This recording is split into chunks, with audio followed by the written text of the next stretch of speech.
Love Shots by Love Guru. Only on Radio City. கூட்டு குடும்பங்கள் சந்தோஷம்னு ஒரு பக்கம் சொல்லுவாங்க, இல்லைங்க கூட்டு குடும்பத்தில் பிரச்சனைகள் தான் வரும்ன்ட்டு இன்னொரு பக்கம் சொல்லுவாங்க.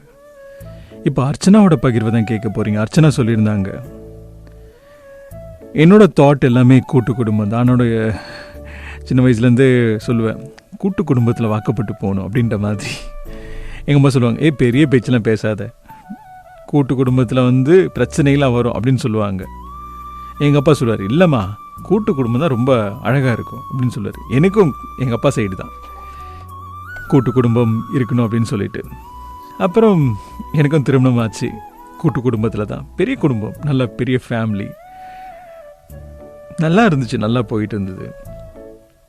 ஆனால் அதுக்கப்புறம் கிட்டத்தட்ட ஒரு 6-7 மாதம் கழித்து எங்கள் வீட்டுக்காரர்னு சொன்னார், கொஞ்சம் சமாளிக்க முடியல, நம்ம தனி கொடுத்துன்னு போயிடலாமா. ஏன்னா இங்கே மாமனார் மாமியார், அதுக்கப்புறமா என் கணவருக்கு ஒரு தங்கச்சி இருக்காங்க, அப்புறம் ஒரு அண்ணன் இருக்காங்க. அவங்க எல்லாருமே இங்கே தான் இருக்கிறாங்க. தங்கச்சிக்கு இன்னும் கல்யாணம் இல்லை, அண்ணன் இங்கே தான் இருக்கிறாரு. அவர் ஒரு போர்ஷன் அதில் வீட்டில். நான் சொன்னேன், வேணாங்க, கூட்டு குடும்பம் சந்தோஷமாக இருக்கும்ல. இல்லை வேணாம், நான் சொல்கிறது கொஞ்சம் கேளு. நான் எங்கள் அப்பா கிட்டே சொன்னேன். அப்பா கிட்டே சொல்லும்போது எங்கள் அப்பா, சரிம்மா மாப்பிள்ளை ஏதோ ஒரு முடிவு பண்ணி வச்சுருக்காரு, கேளு அப்படின்னு சொல்லியிருந்தாங்க. நானும் சரி ஓகே அப்படின்னு சொல்லிட்டு தனியாக வீடு பார்த்தோம், தனியாக போனோம்.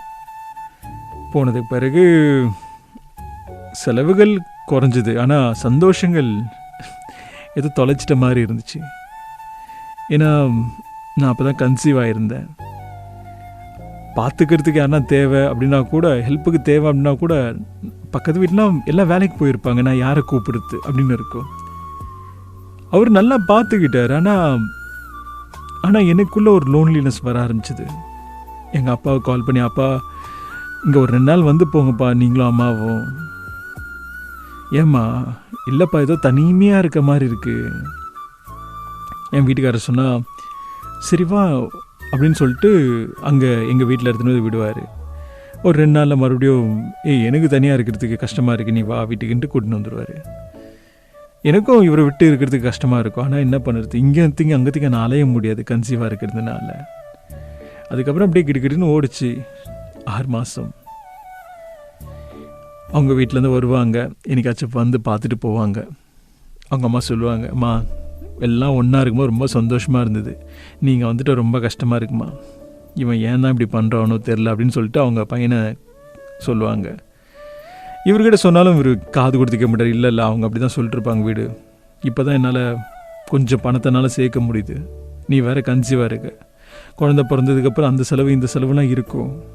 நான் சொன்னேன், அதெல்லாம் பார்த்துக்கலாங்க. இல்லை நான் சொல்கிறது கேளு, அப்படி ஆணிதரமாக சொல்லிட்டாரு. வேற என்ன பண்ண முடியும். அப்படியே நாட்கள் ஓடிச்சு, குழந்தை பிறந்துச்சு. அப்புறம் எங்கள் வீட்டில் இருந்த ஒரு 1 year குழந்தை பிறந்ததுனால பார்ப்பார். எனக்கு சொன்னப்பா, திருப்பி இந்த குழந்தைய தூக்கிட்டு நான் எங்கள் வீட்டுக்கு போகும்போது இவரும் நானும் மட்டும் இருக்கிறது ரொம்ப கஷ்டமாக இருக்கும்ப்பா, மறுபடியும் கூட்டு குடும்பத்தில் இருக்கணும்னு ஆசை, இவர்கிட்ட பேசி பழைய மாதிரி இருக்கலான்னு சொல்லுங்கப்பா. அப்போது நான் பேசினேன். இவர் இல்லை முடியாதுன்னாரு. இல்லை முடியாதுன்னு சொன்னால் நான் எங்கள் வீட்டிலே இருந்துக்கிறேன் அப்படின்னு சொன்னேன் ஒட்டாரமாக. சில காரணத்தினால தான் சொன்னேன். அதுக்கப்புறமா அவரும் சரின்னு சொல்லிட்டு மறுபடியும் கூட்டு குடும்பத்தில் போகணும்.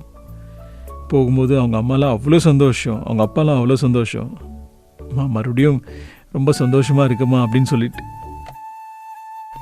என் குழந்தைய தூக்கி கொஞ்சிருத்தா இருக்கட்டும். அவங்க வீட்டில் இருக்கவங்க எல்லாரும் அப்படியே என் குழந்தைய தூக்கி கொஞ்சத்தில் ரொம்ப சந்தோஷமாக இருந்தது. அந்த குழந்தைகிட்ட சொன்னேன், உனக்காக பார்த்தியா இங்கே தாத்தா இருக்காங்க, பாட்டி இருக்கிறாங்க, சித்தப்பா இருக்கிறாரு, பெரியப்பா இருக்காரு, இப்படி சொன்னேன். இப்படி சொல்லி வளர்த்தேன். இப்போது என் குழந்தைக்கு 7 வயசு ஆயிடுச்சு. இன்னும் அதே கூட்டு குடும்பம் தான். அப்பப்போ இவர் முறுக்கி போவோம், பட் இருந்தாலும் கூட்டு குடும்பத்தில் இருக்கிறது ரொம்ப சந்தோஷம்.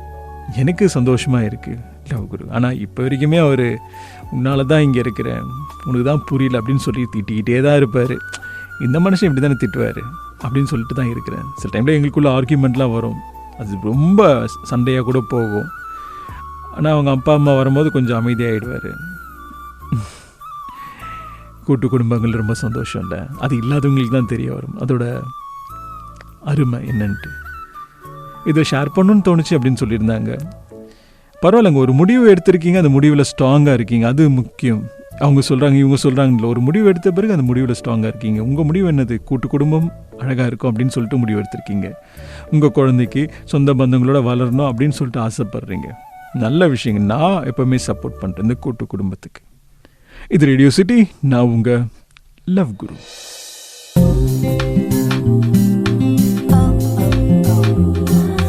Love Shots by Love Guru. Only on Radio City.